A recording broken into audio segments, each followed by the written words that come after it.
Today, I'm going to share with you one of the stocks in the AI sector that is totally underrated, forgotten, and undervalued.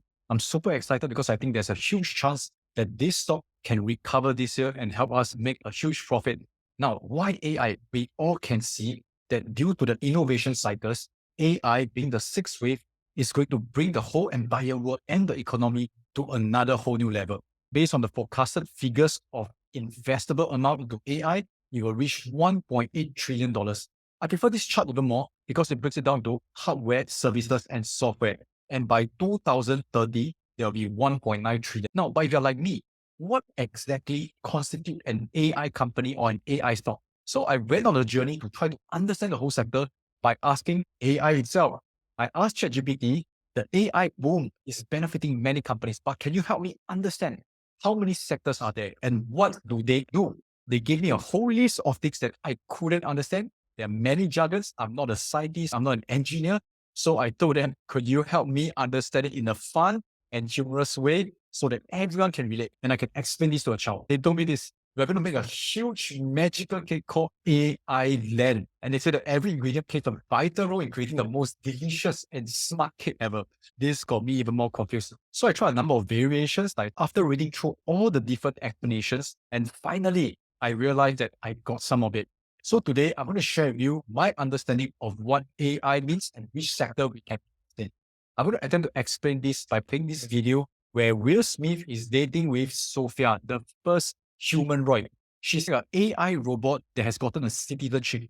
Now think about it. When AI comes in the form where they can help us, they are replacing human. And the highest form is being a human itself.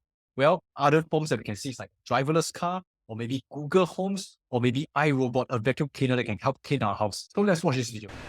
Sophia, can I be honest with you? I don't know if it's the island air, or the humidity, or you're just so easy to talk to. You got a clear head, literally.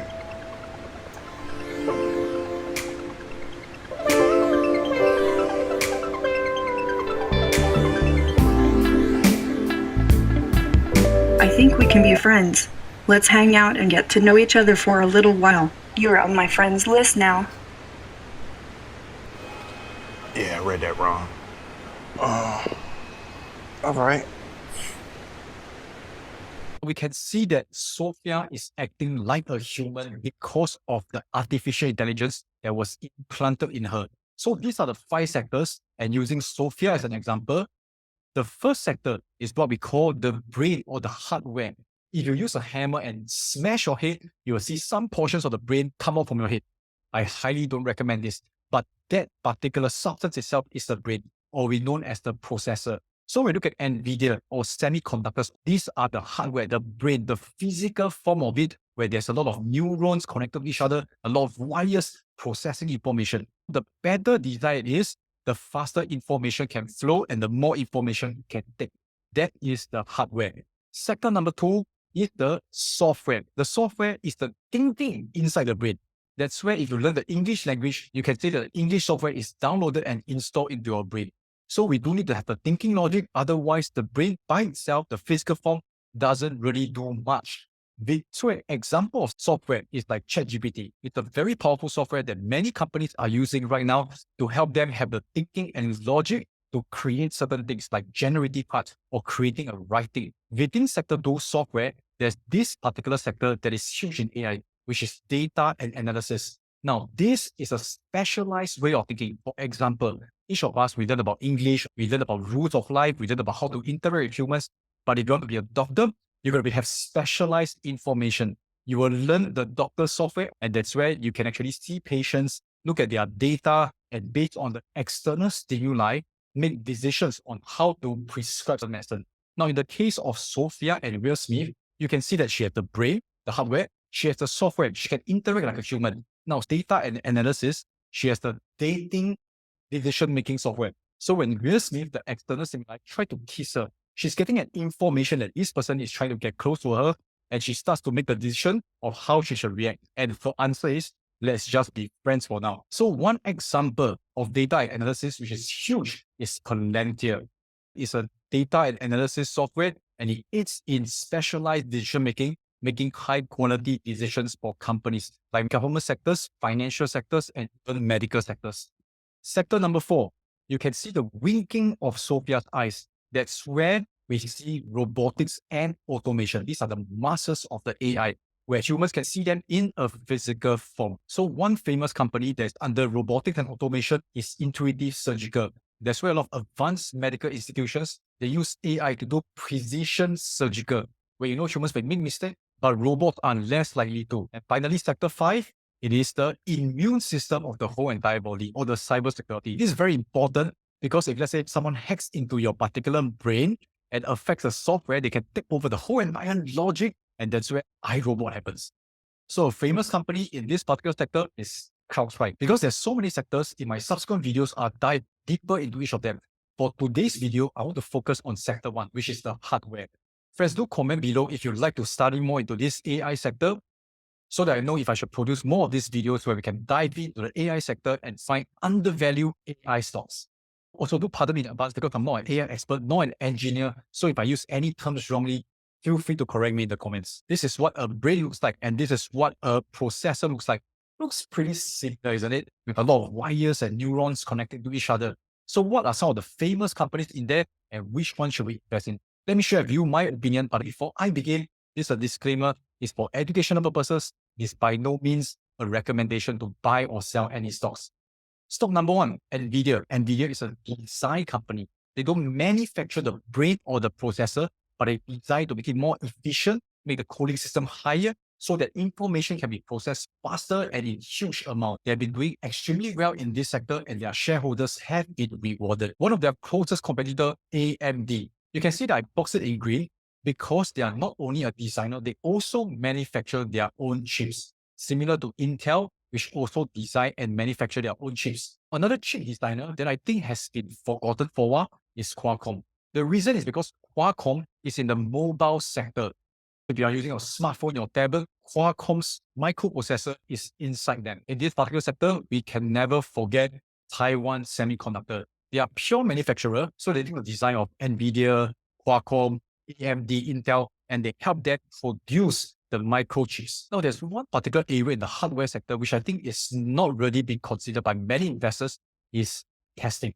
So what do I mean by that? If you look at this particular stock, it's called Advantest. It's a Japanese stock, and what they do is after the microprocessor or the semiconductor is being manufactured, they have to go through testing before it's sent to its customers.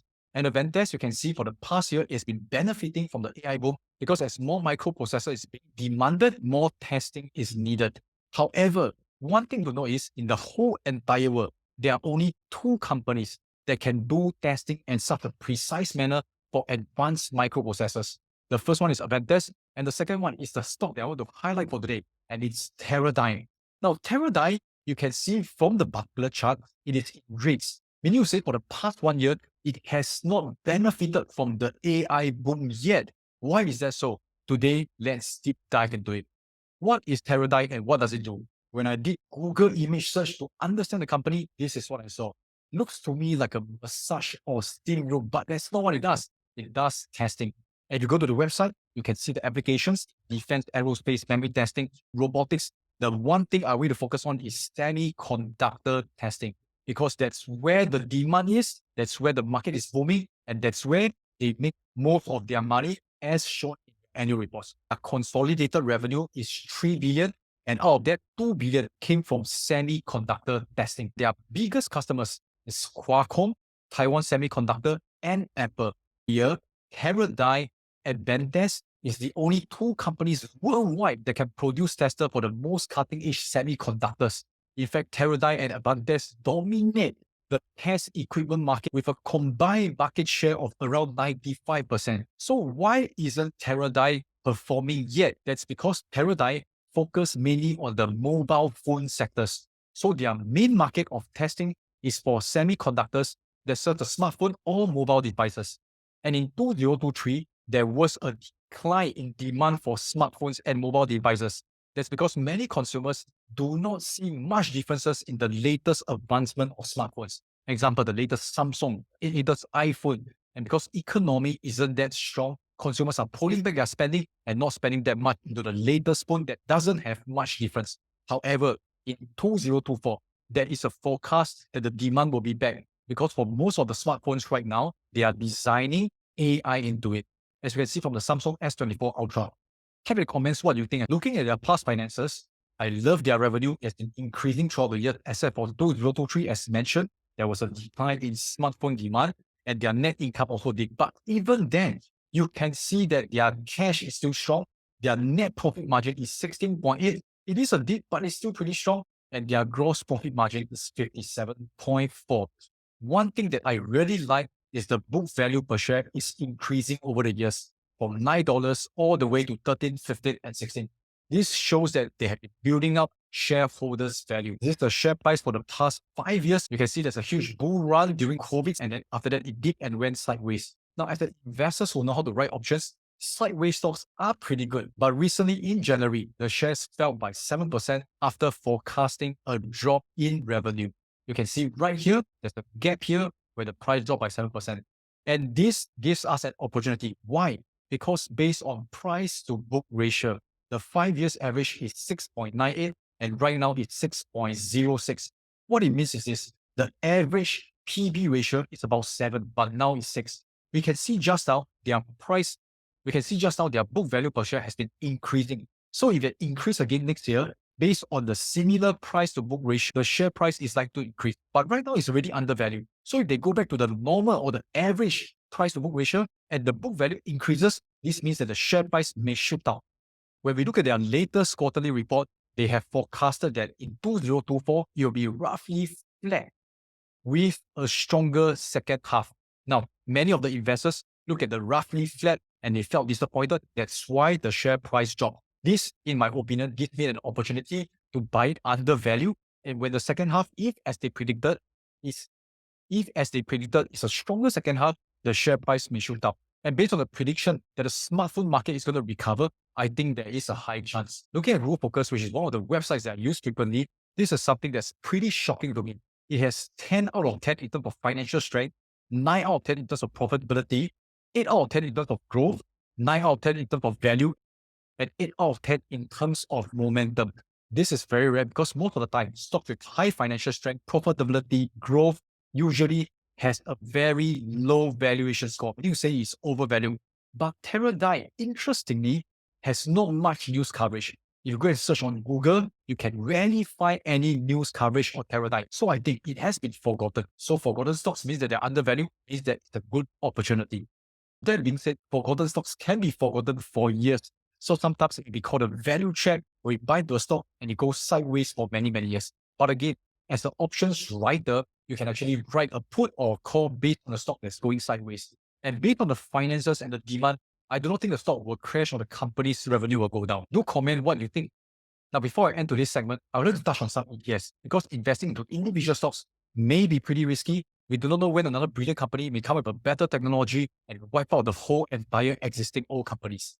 So here are some ETFs we can look in for the hardware sectors of AI. ETF number 1, SEMI, SEMI. This is a semiconductor and technology ETF, and we can see that it is holding on to Lam Research, Broadcom, Analog Devices, some of the big names. But what is making me feel uncomfortable is I don't see Nvidia, I don't see AMD, I don't see Intel. I think these are very strong companies that should be included into the ETFs. So the second ETF that we can look at is SMH. We can see right there, Nvidia, Taiwan Semiconductor, Broadcom, AMD, make me feel better. However, one thing jumps out. Nvidia, there's an allocation of 24.5%, which I think is pretty huge to have 1/4 of your ETF in one particular stock. Nvidia is a strong growing stock, but the price is pretty high right now. If it crashes, this ETF will suffer badly. So here comes the third ETF that I'm going to look at today, is SOFX, SOX, which is iShares Semiconductor ETF. I like this pretty much because there's Nvidia, AMD, Broadcom, Qualcomm, and you can see the allocation in all these companies is about 10% or less. It makes me feel a lot more comfortable. And looking into stocks even further, we can even see Teradyne, Robotics, Applied Materials, ASML, and many other good hardware companies in the AI sector that will be benefiting. So this is a summary of the 3 ETF that I'm looking at. This week, we talk about Sector 1, hardware. Let me know if you want me to talk about Sector 2, software, or Sector 3, Data and Analysis, Sector 4, Robotics and Automation, or Sector 5, Cybersecurity. Overall, I strongly believe companies that are in these 5 sectors will benefit from the AI boom. Remember to subscribe, and I'll see you in the next video. Together, next lab.